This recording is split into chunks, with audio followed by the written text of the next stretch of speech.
Hello students, welcome to study व maths. आज का हमारा टॉपिक है रीजनिंग। तो आज हम रीजनिंग में बहुत ही इंपॉर्टेंट प्रश्नों को सॉल्व करेंगे जो एसएससी सीएचएसएल की परीक्षाओं में पूछे गए थे। चलिए शुरू करते हैं हमारे पहले क्वेश्चन से। हमारा पहला क्वेश्चन है कि निम्नलिखित में से कौन सी संख्या दी गई श्रृंखला में प्रश्न चिन्ह को प्रतिस्थापित करेगी। दोस्तों, यहाँ पर हमें कुछ संख्याएं दी हैं जिनमें इस प्रश्नवाचक चिन्ह के स्थान पर क्या आएगा यह हमें बताना है। तो बहुत ही सिंपल है, मैं इस सवाल को सॉल्व करते हैं। तो यहाँ पर हमें पहली संख्या क्या दी है दोस्तों? पहली संख्या हमें दी है 23। इसके बाद हमें 22 दिया है, फिर 26 दिया है और फिर 17 दिया है। इस प्रकार हमें संख्याएं दी गई है। तो सबसे पहले हम 23 और 22 का संबंध देखते हैं कि यहाँ कुछ संबंध बैठ रहा है अथवा नहीं।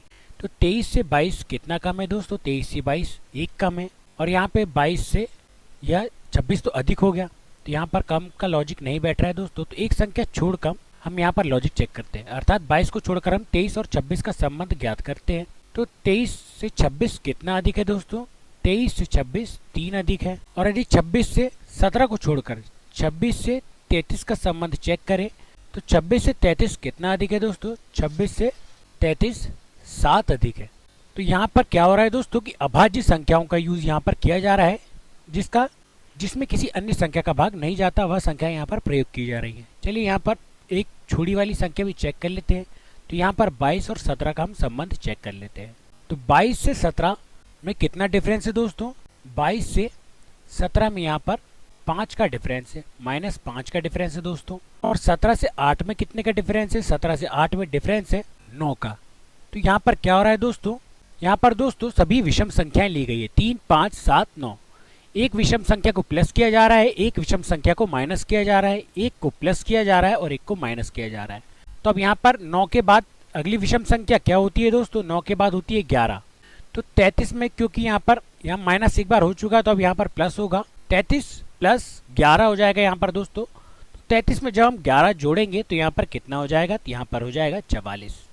33 में 11 जोड़ने पर हमें 44 प्राप्त हो जाएगा। और यही लॉजिक हमारा बिल्कुल परफेक्ट काम करेगा। तो हमारा आंसर क्या हो जाएगा दोस्तों? हमारा आंसर हो जाएगा 44। और इस प्रकार हमारा ऑप्शन नंबर 2 जो होगा वह बिल्कुल करेक्ट हो जाएगा। तो यहाँ पर विषम संख्याओं वाला लॉजिक प्रयोग किया गया था, जिसमें एक बार विषम संख्या में प्लस और विषम संख्या में माइनस का प्रयोग किया गया था। बढ़ते हमारे नेक्स्ट क्वेश्चन की तरफ। हमारा नेक्स्ट क्वेश्चन है कि नीचे दी गई आकृति में कितने त्रिभुज हैं। दोस्तों, इस प्रकार की कुछ हमें आकृति दी है जिसमें हमें त्रिभुज गिनकर बताना है कि इसमें त्रिभुज कितने हैं। तो चलिए यहाँ पर त्रिभुज गिनते हैं। तो सबसे पहले हम हर एक त्रिभुज में नंबर डाल देंगे, जिससे हमें आसानी होगी इन त्रिभुजों को गिनने में। तो यहाँ पर ये पहला त्रिभुज हो गया, ये दूसरा त्रिभुज हो गया, तीसरा, चौथा, पांचवा, छठवां, सातवां, आठवां, 9, 10, 11, 12, 13 और 14। तो यहाँ पर अभी हमें टोटल कितने त्रिभुज मिले हैं दोस्तों? हमें अभी टोटल छोटे छोटे 14 त्रिभुज मिले हैं, परंतु यह 14 हमारा आंसर नहीं होगा दोस्तों। अभी इसमें और त्रिभुज गिनने बाकी है। तो यहाँ पर टोटल हमें अभी तक कितने त्रिभुज मिले हैं दोस्तों? हमें 14 त्रिभुज मिले हैं। अब ये जो एक बड़ा वाला त्रिभुज है दोस्तों, ये वाला त्रिभुज हो जाएगा एक 15वां त्रिभुज। ये वाला एक त्रिभुज हो जाएगा दोस्तों बड़ा त्रिभुज, 16वां त्रिभुज। दोस्तों, ये ऊपर के त्रिभुज हो गए। अब इसमें नीचे भी त्रिभुज है, तो यहाँ पर एक त्रिभुज ये हो जाएगा दोस्तों, ये नीचे वाला त्रिभुज एक त्रिभुज, दूसरा त्रिभुज इसी से लगा हुआ यह अगला त्रिभुज, और इसी से लगा हुआ यह तीसरा बड़ा त्रिभुज। तो ये कितने त्रिभुज हो गए दोस्तों? टोटल 3 त्रिभुज हो गए। अब इसको टोटल कर लेते हैं। तो 14 और 2 16 और 3 19। तो टोटल इस आकृति में टोटल कितने त्रिभुज हो गए दोस्तों? इसमें 19 त्रिभुज हो गए। और इस प्रकार हमारा ऑप्शन नंबर 2 बिल्कुल करेक्ट हो जाएगा। तो आकृति में टोटल कितने त्रिभुज हो गए दोस्तों? टोटल 19 त्रिभुज हो जाएंगे। बढ़ते हमारे नेक्स्ट क्वेश्चन की तरफ। हमारा नेक्स्ट क्वेश्चन है कि उस विकल्प का चयन करें जो तीसरे शब्द से उसी प्रकार संबंधित है जिस प्रकार दूसरा शब्द पहले शब्द से संबंधित है, और शब्दों को अर्थपूर्ण अंग्रेजी हिंदी शब्दों के रूप में माना जाना चाहिए, और इन्हें शब्द में अक्षरों की संख्या, व्यंजनों की संख्या, स्वरों की संख्या के आधार पर एक दूसरे से संबंध नहीं किया जाना चाहिए। तो दोस्तों, हमें यहाँ पर कुछ शब्द दिए हैं, गोल्फ, स्टिक, क्रिकेट और प्रश्नवाचक चिन्ह। तो इस प्रश्नवाचक चिन्ह के स्थान पर क्या आएगा यह हमें बताना है दोस्तों। तो चलिए यहाँ पर संबंध निकालते हैं। तो यहाँ पर दिया है हमें गोल्फ और यहाँ पर दिया है स्टिक। तो गोल्फ एक खेल है दोस्तों जिसमें स्टिक का प्रयोग किया जाता है, अर्थात गोल्फ को स्टिक से खेला जाता है। तो यहाँ पर दिया है हमें क्रिकेट, और क्रिकेट किस चीज से खेला जाता है दोस्तों? क्रिकेट के लिए बैट का प्रयोग किया जाता है, जिसे हिंदी में कहते हैं बल्ला। क्या कहते हैं दोस्तों? बल्ला कहते हैं। तो यहाँ पर हमारा ऑप्शन नंबर 3 जो होगा वह बिल्कुल करेक्ट हो जाएगा। अब यहाँ पर कुछ लोग सोच रहे होंगे कि यहाँ पर गेंद भी आ सकता है, परंतु गेंद इसलिए नहीं आएगा दोस्तों क्योंकि यहाँ पर गोल्फ के बाद भी गेंद नहीं दिया है। गोल्फ में भी गेंद का प्रयोग किया जाता है, परंतु यहाँ पर गेंद नहीं दिया है, और क्रिकेट में भी गेंद का प्रयोग किया जाता है। तो जब यहाँ गेंद का प्रयोग नहीं किया गया तो हमने यहाँ पर भी गेंद का प्रयोग नहीं किया। यहाँ पर स्टिक से गेंद को खेला जाता है और यहाँ पर बल्ले से गेंद को खेला जाता है, इसलिए हमने बल्ले को करेक्ट आंसर माना है दोस्तों, और हमारा ऑप्शन नंबर 3 इस प्रकार बिल्कुल करेक्ट हो जाएगा।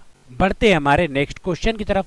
हमारा नेक्स्ट क्वेश्चन है कि उस विकल्प का चयन करें जो तीसरे पद से उसी प्रकार संबंधित है जिस प्रकार दूसरा पद पहले पद से संबंधित है और छठा पद पांचवें पद से संबंधित है। तो दोस्तों हमें यहाँ पर 6 पद दिए हैं इस बार, 19, 90, 25, प्रश्नवाचक चिन्ह 13 और 60, और इस प्रश्नवाचक चिन्ह के स्थान पर क्या आएगा यह हमें बताना है। तो चलिए हम यहाँ पर लॉजिक का पता लगाते हैं कि किस प्रकार का लॉजिक यहाँ पर प्रयोग किया गया है। तो यहाँ पर दिया है दोस्तों 19 और यहाँ पर दिया है 90। तो यदि हम 19 का 5 गुना करें, अर्थात 19 का टेबल हम 5 बार पढ़े तो कितना होता है दोस्तों? 19 पंचे होता है 95, और यदि जब यही 5 हम 95 में से माइनस कर दें तो यहाँ पर कितना हो जाता है दोस्तों? 90 हो जाता है। तो क्या इस प्रकार का लॉजिक इस सवाल में प्रयोग किया गया है? चलिए चेक करते हैं हमारी अगली संख्या से, 13 और 60 से। तो यहाँ पर 13 और यहाँ पर 13 का गुणा हम 5 बार करते हैं। 13 पंचे कितना होता है दोस्तों? 13 पंचे होता है 65, और जब इस 5 को जब हम 65 में से घटाएं तो 65 में से 5 जाता है तो बचता है 60। तो बिल्कुल दोस्तों हमारा लॉजिक परफेक्ट काम कर रहा है। तो 25 में भी हम यही लॉजिक का प्रयोग करेंगे। तो 25 गुणा 5, 25 पंचे कितना होता है दोस्तों? 25 पंचे होता है 125।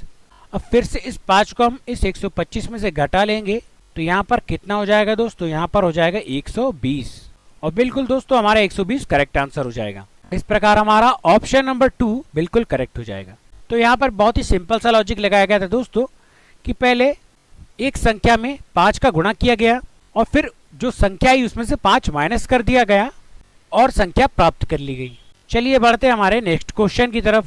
हमारा नेक्स्ट क्वेश्चन है कि दिए गए संख्या युग्मों में दूसरी संख्या पहली संख्या से एक निश्चित गणितीय संक्रियाएं करके प्राप्त की गई है। एक संख्या युग्म को छोड़कर सभी संख्या युग्मों में समान गणितीय संख्याओं का अनुसरण किया गया है, तो उस असंगत संख्या का युग्म ज्ञात कीजिए।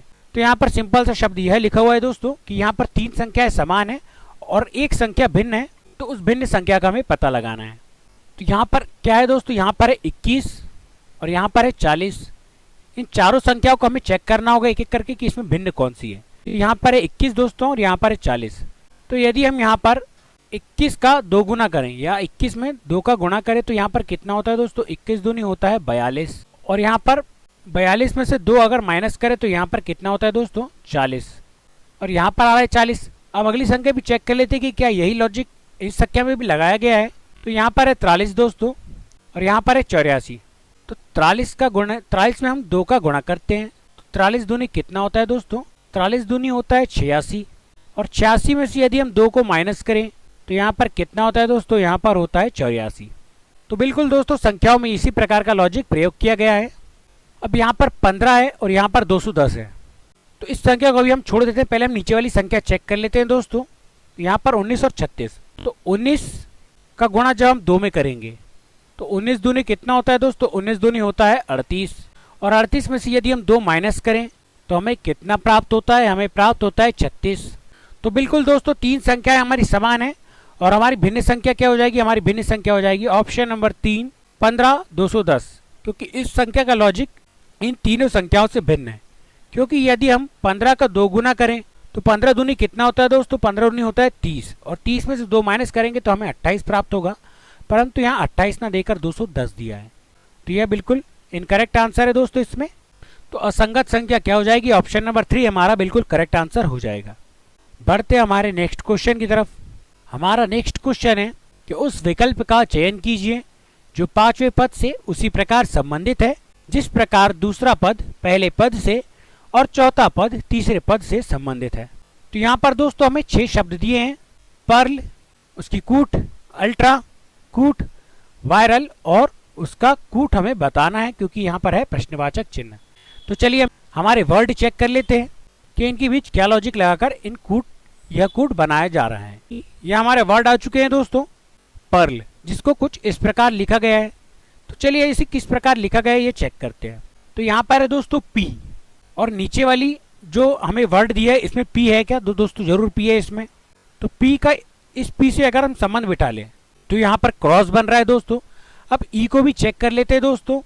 तो ई यहाँ पर दूसरे नंबर में है और यहाँ पर चौथे नंबर में है। ए यहाँ पर तीसरे नंबर में है और ए यहाँ पर फिर से तीसरे नंबर में है। आर यहाँ पर चौथे नंबर में और यहाँ पर दूसरे नंबर में है। एल यहाँ पर पांचवें नंबर में है और यहाँ पर फर्स्ट नंबर में है। तो यहाँ पर दोस्तों वर्डों को पलटकर लिख दिया गया है कि पहले को पांचवा और पांचवे को पहला कर दिया गया है। इस प्रकार का लॉजिक यहाँ पर सिंपल सा प्रयोग किया गया है। अगला वर्ड भी हम चेक कर लेते हैं दोस्तों। हमारा अगला वर्ड है अल्ट्रा। तो अल्ट्रा में भी सेम लॉजिक प्रयोग किया गया है दोस्तों कि यहाँ पर पहला अक्षर जो है पांचवें अक्षर में परिवर्तित हो जा रहा है और पांचवा अक्षर पहले अक्षर में परिवर्तित हो जा रहा है। चौथा अक्षर दूसरे अक्षर में और दूसरा अक्षर चौथे अक्षर में। अब यहाँ पर चौथा अक्षर क्या है दोस्तों? आर है और यहाँ पर दूसरा अक्षर आर है। यहाँ पर तीसरा अक्षर टी है तो यहाँ पर तीसरा अक्षर टी ही रहेगा। तो तीसरे अक्षर में किसी प्रकार का परिवर्तन नहीं देखने को मिल रहा है दोस्तों। अगला वर्ड हम चेक कर लेते हैं। हमारा अगला वर्ड दिया है वायरल, जिसका हमें कूट बताना है। तो यहाँ पर क्या हो रहा था दोस्तों कि पहला वर्ड जो हो रहा था यह पांचवा वर्ड बन जा रहा था।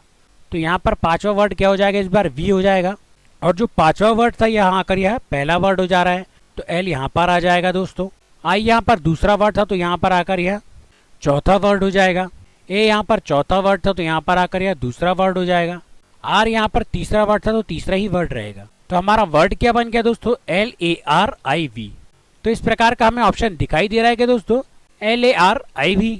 तो हमारा ऑप्शन नंबर एक ही हमारा बिल्कुल परफेक्ट बैठ रहा है दोस्तों। तो हमारा ऑप्शन नंबर एक बिल्कुल करेक्ट हो जाएगा। LARIV हमारा बिल्कुल करेक्ट आंसर हो जाएगा।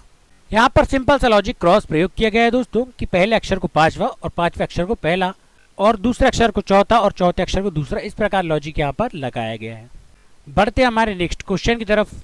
हमारा नेक्स्ट क्वेश्चन है कि नीचे दिए गए वेन आरेख पर विचार करें और दिए गए विकल्पों में से उस संख्या का चयन करें जो ऐसी बालिकाओं की संख्या को दर्शाती है जो खिलाड़ी के साथ साथ नर्तकी भी हैं। तो यहाँ पर दोस्तों यहाँ पर 4 गोले हमें दिए हैं जिसमें अलग अलग संख्याएं बताई गई है। तो ये पहला गोला जो है दोस्तों यह वाला यह खिलाड़ियों की संख्या को बता रहा है। किसकी संख्या को बता रहा है दोस्तों? खिलाड़ियों की संख्या को बता रहा है। ये वाला गोला जो है यह लड़कों की संख्या को बता रहा है। यह जो तीसरा नंबर का गोला है यह नर्तकी की संख्या बता रहा है। और ये जो चौथा गोला है दोस्तों यह किसकी संख्या बता रहा है? यह बता रहा है लड़कियों की संख्या। और हमसे प्रश्न में क्या कहा गया है कि ऐसी बालिकाओं की संख्या को बताइए जो खिलाड़ी के साथ साथ नर्तकी हैं। तो सबसे पहले यहाँ पर लड़कियों के लिए कौन सा गोला प्रयोग किया गया है दोस्तों? तो यह बड़ा जो गोला हमें लास्ट में दिखाई दे रहा है यह लड़कियों के लिए प्रयोग किया गया है। अब क्या कहा गया था कि बालिकाओं की संख्या दर्शाती। तो बालिकाओं को हमने तो सबसे पहले बालिकाओं के लिए एक गोला जो दिया था उसको हमने अंडरलाइन कर लिया। अब बोला गया कि खिलाड़ी के साथ साथ नर्तकी हैं। तो इसमें से जो खिलाड़ी के लिए ये वाला जो व्रत है दोस्तों यह हमें दिया है। तो इसमें बालिकाएं कितनी दी है दोस्तों? खिलाड़ी में बालिकाएं हो जाएंगी 4 और 6। तो ऐसी कितनी बालिकाएं दोस्तों जो खिलाड़ी है? तो टोटल 6 और 4 10 बालिकाएं हैं जो खिलाड़ी भी हैं। परंतु हमसे क्या कहा गया है कि खिलाड़ी के साथ साथ नर्तकी भी हैं। तो नर्तकी के लिए कौन सा व्रत दिखाई दे रहा है? ये जो तीसरा वाला है दोस्तों यह नर्तकी के लिए दिखाई दे रहा है। और इसमें सिर्फ एक संख्या आ रही है दोस्तों, ये वाली जो तीनों व्रत में क्रॉस हो रही है दोस्तों।